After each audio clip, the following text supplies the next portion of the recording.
नमस्कार दोस्तों, स्वागत है आपका द ग्राउंड रिपोर्ट में। मैं हूं समीर आत्मज मिश्र। पश्चिम बंगाल में भारतीय जनता पार्टी पहली बार सरकार बनाने में कामयाब हो गई और कल नई सरकार ने कार्यभार संभाल लिया, शपथ ग्रहण हो गया। शुभेंदु अधिकारी मुख्यमंत्री बन गए और भारतीय जनता पार्टी में उन नेताओं में एक और नेता की गिनती बढ़ गई जो दूसरी पार्टी से, या कह लीजिए कि दूसरी पार्टियों से, तमाम पार्टियों से होते हुए भारतीय जनता पार्टी में आए और मुख्यमंत्री तक का सफर उन्होंने पूरा किया। अब आगे और कहां तक सफर पूरा करते हैं देखने वाली बात है, लेकिन अभी मुख्यमंत्री बन गए। कुछ ही समय पहले, कुछ ही दिन पहले अभी यहां पर पड़ोसी राज्य बिहार में भी मुख्यमंत्री बने और पहली बार वहां भी भारतीय जनता पार्टी का मुख्यमंत्री बना।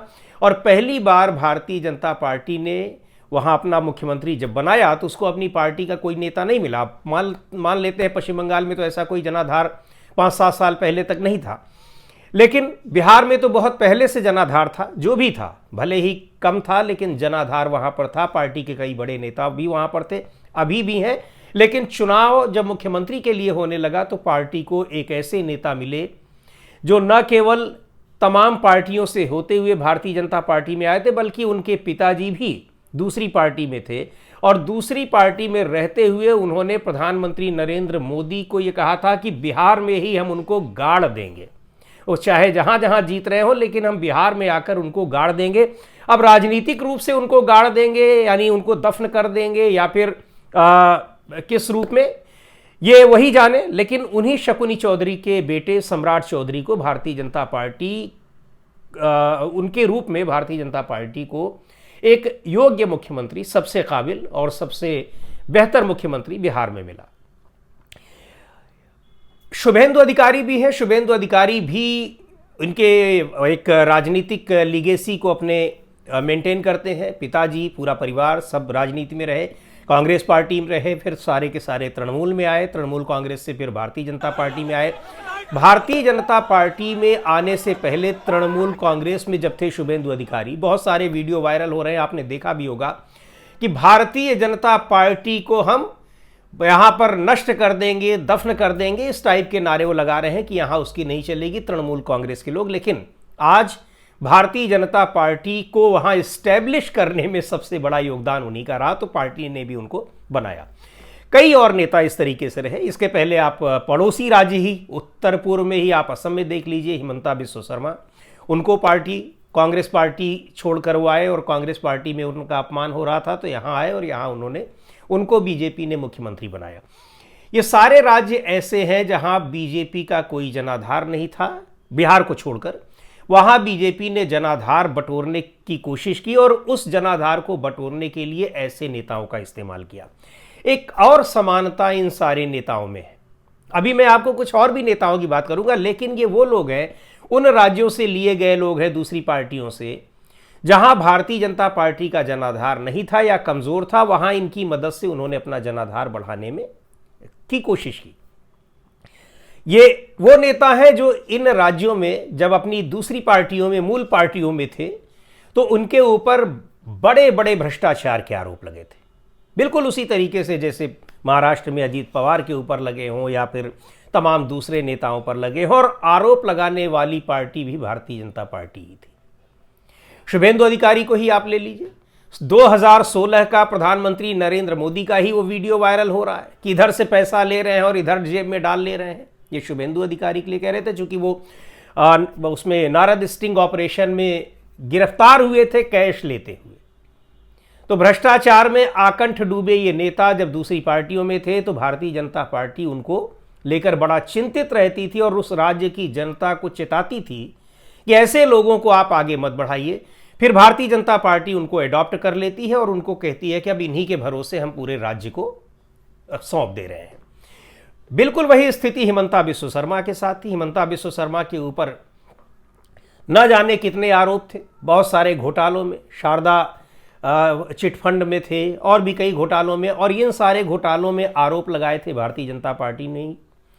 हिमंता बिस्वा शर्मा को भी रास्ता सूझा और भारतीय जनता पार्टी को भी, यानी दोनों में एक जब समानता दिखाई पड़ी, दोनों के लक्ष्य एक थे, तो दोनों एक हो गए और उसके बाद हिमंता बिस्वा शर्मा को बना दिया गया मुख्यमंत्री असम में।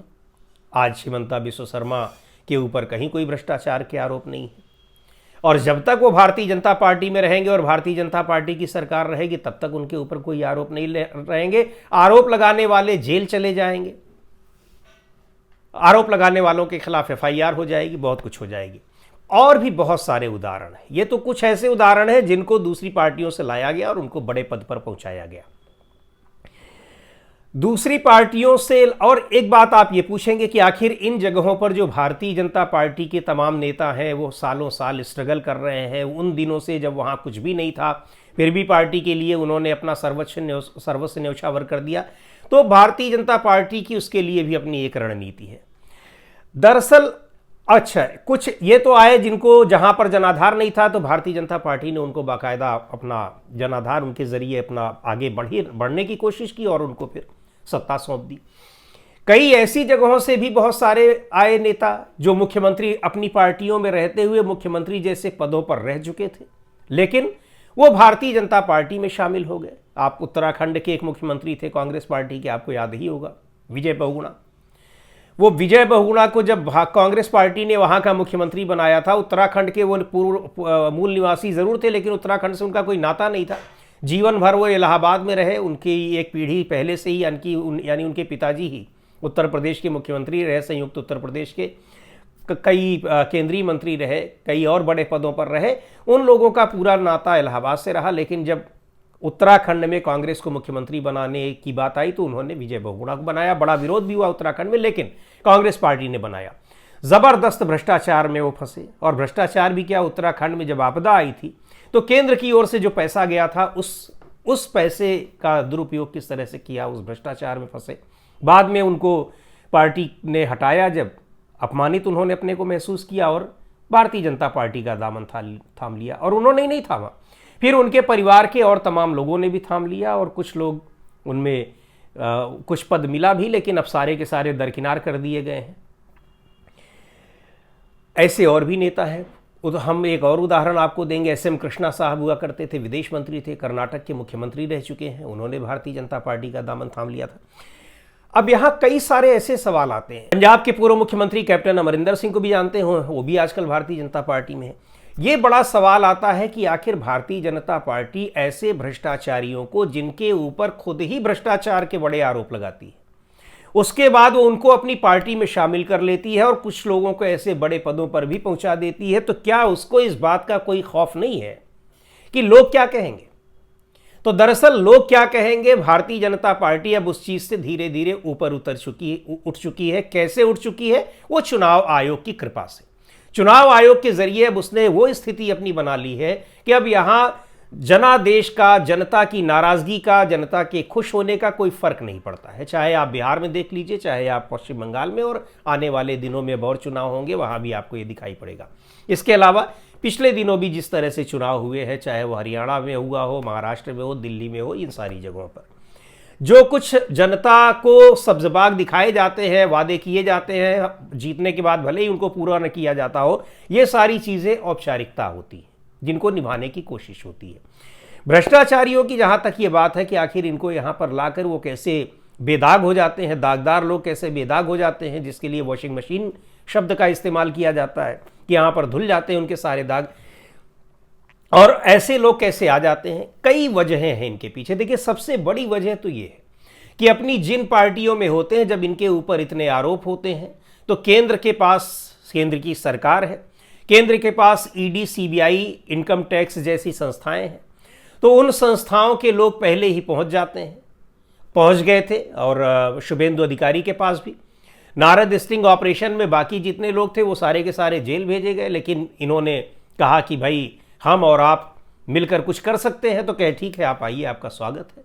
स्वागत किया गया और यहाँ आने के बाद फिर उन्होंने पूरी भारतीय जनता पार्टी को बढ़ाने में मदद की और भारतीय जनता पार्टी ने फिर उनको भी आकर उस कुर्सी बैठा दिया। चाहे असम की बात हो, आज अगर असम के मुख्यमंत्री हिमंता बिस्वा शर्मा भारतीय जनता पार्टी में नहीं होते या शुभेंदु अधिकारी नहीं होते तो कहाँ होते? ये जेल में होते, ईडी, सीबीआई, इनकम टैक्स के तमाम मुकदमे झेल रहे होते और चक्कर लगा रहे होते अदालतों के। उसी तरीके से तो इनको ये फायदा मिल रहा है। एक तो ये है, एक बहुत बड़ा कारण है। दूसरा बड़ा कारण ये है कि भाई आप इन्हीं लोगों को क्यों वहां बैठाते हैं? तो एक तो भारतीय जनता पार्टी का जो केंद्रीय नेतृत्व है वो अपने को अब इस जगह पर इस्टेब्लिश कर चुका है, और फिर अब वही कहेंगे कि वो केंद्रीय चुनाव आयोग की बदौलत कि अपनी पार्टी के भीतर के लोगों की नाराजगी का उसको कोई डर नहीं है। अब कोई डर नहीं है, वो चाहे जो करे। अब किसी भी राज्य में, यद्यपि पहले भी कर रहे थे, तो पहले यह था कि केंद्र में उनका जबरदस्त बहुमत था, अकेले दम पर बहुमत था। अब अल्पमत की सरकार चलाने के बावजूद उनको कोई डर नहीं है, तो पार्टी के भीतर कोई विरोध कर नहीं सकता है, और विरोध अगर करेगा तो सबकी जो कुंडली है वो वहां पर मौजूद है, तुरंत खंगालनी शुरू हो जाएगी। अब आपने देखा होगा कि पंजाब में मुख्यमंत्री ढूंढने की कोशिश हो रही है, वहां पर ईडी सीबीआई की जांच शुरू हो गई है, एक मंत्री वहां गिरफ्तार हो गए हैं। अब कुछ और जगहों पर छापेमारी होगी। चार जो आम आदमी पार्टी के सांसद थे, 7 में से 4 वो चले गए भारतीय जनता पार्टी में। अब इन्हीं में से किसी को पंजाब के मुख्यमंत्री के रूप में तलाशा जाएगा, ढूंढा जाएगा, चूंकि भारतीय जनता पार्टी का अपना खुद का कोई जनाधार वहां पर है नहीं। तो यह है कि एक तो ईडी और सीबीआई, इनकी बदौलत अगर ये सीधा ऑफर रहता है कि आप नहीं आएंगे तो आप जेल में जाएंगे, और जेल में आपको हम भेज ही देंगे, चाहे आप कुछ किए हो या ना किए हो, साबित हो या ना हो। वो कई मामलों में दिखाई पड़ गया, चाहे झारखंड के मुख्यमंत्री हेमंत सोरेन हो, अरविंद केजरीवाल हो, मनीष सिसोदिया हो, बहुत सारे लोग उसमें हैं, सूची में है। या तो फिर, और दूसरी ओर ये है कि अगर आप साथ में आते हैं तो आपको पुरस्कार मिलेगा। तो कई लोग ये होते हैं कि चलो पुरस्कार मिले या ना मिले, कम से कम हम यहां रहेंगे तो हम जेल जाने से बचे रहेंगे, संपत्ति जो है वो बची रहेगी, वो जब्त नहीं होगी। अब इसमें होता क्या है कि जो लोग वहां पर अपने को और ज्यादा समर्पित कर देते हैं तो उनको कुछ लाभ भी मिल जाता है। वो हिमंता बिस्व शर्मा या फिर शुभेंदु अधिकारी और सम्राट चौधरी भी बन जाते हैं। हाँ, एक बात और भी होती है, वो समर्पण ये दिखाना पड़ता है कि आप किस स्तर तक समर्पित हैं। और अब जहां किसी ने वहां राजनीतिक बुद्धिमानी की या नेता बनने की कोशिश की या फिर ये दिखाने की कोशिश की कि मैं भी बड़ा नेता हो सकता हूं, तो उसको तुरंत दरकिनार कर दिया जाता है। लेकिन अगर आप अधीनता, केंद्र की अधीनता स्वीकार करते हुए एकदम उनके चरणों में समर्पित रहते हैं तो आपको कोई खतरा नहीं है। पार्टी के जो बेसिक कैडर के लोग हैं उनकी कोई चिंता नहीं है, उनको भी कुछ न कुछ लोगों को अपना दे दिया जाता है, लेकिन विरोध करने की, विद्रोह करने की हिम्मत किसी में नहीं पड़ती है, क्योंकि सबकी नस कहीं न कहीं दबी हुई है। अच्छा, अब एक बात और भी है कि कुछ लोगों को तो बना दिया गया। ऐसे बहुत से लोग हैं जिनमें से कुछ का मैंने नाम भी लिया कि वो अपनी पार्टियों को छोड़कर आए, यहां आने के बाद वो वैसे के वैसे पड़े हैं, उनको कोई जान भी नहीं रहा है, कोई पूछ भी नहीं रहा है, कहां है ये भी नहीं पता है, विजय बहुगुणा कहां है कि SM कृष्णा कहां है, किसी को नहीं पता है। लेकिन फिर भी वो इसलिए बने हुए हैं उस पार्टी में कि कभी तो समय आएगा, या तो अपने परिवार वालों को हम सेट करा लेंगे, और नहीं, कुछ नहीं होगा तो जितना हमने भ्रष्टाचार किया है वो सारा का सारा भ्रष्टाचार हमारा कम से कम दबा रहेगा, उसके खिलाफ कोई एक्शन नहीं होगा, कम से कम हम जेल तो नहीं जाएंगे। तो सबसे बड़ा कारण तो ये है। दूसरा बड़ा कारण ये है कि यहां पर एक और भी चीज है कि आप दूसरे किसी एक आवाज उठाने की अगर किसी की हिम्मत नहीं पड़ रही है तो इसलिए नहीं पड़ रही कि आप आवाज उठाकर करेंगे क्या। यहां जनादेश से अब कोई चीजें तय नहीं होनी है। तो ये जिस तरीके से ये कहा जाता है कि बहुत बड़ी स्ट्रेटजी बना ली, सब कुछ कर लिया, दरअसल उसके पीछे ये है कि आपने सबसे पहले चुनाव आयोग के जरिए ये सेट करने की कोशिश की है कि यहां जनादेश का, जनमत का कोई महत्व नहीं रह जाएगा। जनमत को आपने, जनता को यानी वोटर को आपने अपने हिसाब से अगर तय कर लिया है तो आगे आप कुछ भी करते रहेंगे, उसके खिलाफ बोलने वाला कौन होगा। लेकिन एक बात और भी है, इन तमाम जो दुरभिसंधियां होती हैं, और जाहिर सी बात है कि ये धीरे धीरे लोकतंत्र को खत्म करने वाली स्थिति में पहुंचा दिया गया है, पर रास्ता भी यहीं से निकलेगा, उसी संविधान से निकलेगा जिस संविधान की संस्थाओं को पूरी तरह से खत्म करने पर आमादा है सरकार। लेकिन उसी संवैधानिक संस्थाओं से, उन्हीं संवैधानिक रास्तों से इसके खिलाफ लड़ाई लड़ने का भी रास्ता निकलेगा। पर बात वही है कि रास्ते पर आगे चलेगा कौन, तो ये देखने वाली बात है। लेकिन भ्रष्टाचारियों को भारतीय जनता पार्टी इतना महत्व देती है तो इसके पीछे सबसे बड़ा कारण यही है कि उसको जनता का भय नहीं है कि जनता इसके खिलाफ आक्रोशित हो सकती है और आक्रोशित होकर वो हमारा कुछ कर सकती है। क्योंकि चुनाव ऐसे ही होंगे और नतीजे उसके पक्ष में आएंगे। आज के वीडियो में इतना ही। अगले वीडियो में फिर मिलेंगे एक नए विषय के साथ, एक नए मुद्दे के साथ। द ग्राउंड रिपोर्ट के यूट्यूब चैनल को आपने अब तक सब्सक्राइब ना किया हो तो ज़रूर कर लें। हमारे वीडियोज़ को लाइक करें, शेयर करें और अपने सुझाव भी हमें ज़रूर भेजें।